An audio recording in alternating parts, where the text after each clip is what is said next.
সবাই বলে, কি মা তুমি বাচ্চাদের কিছু বলো না কেন? বালিতে খেলে, ধুলো মাখে, এভাবে কি মানুষ হবে ওরা কোনো দিন?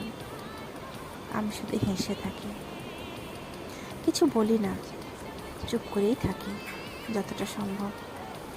তারা তো জানে না আমার মনের স্বপ্নগুলো, তারা তো দেখতে পায় না আমার মনের অনুভূতিগুলো।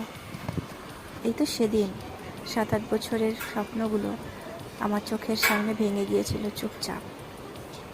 সেই শূন্যতা বুকে নিয়ে আজও আমি বাঁচি।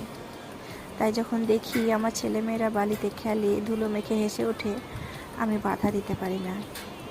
কারণ জানি এই ছোট্ট ছোট্ট আনন্দগুলোই একদিন হয়ে উঠবে বড় স্মৃতি।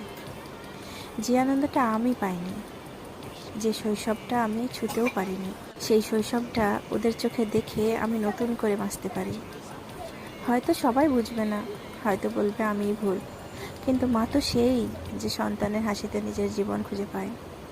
এই মাটির গন্ধে, এই ধুলোর খেলায় লুকিয়ে আছে ওদের সত্যিকারের সুখ। আর সেই সুখটাই আমি বাঁচিয়ে রাখতে চাই চিরদিন।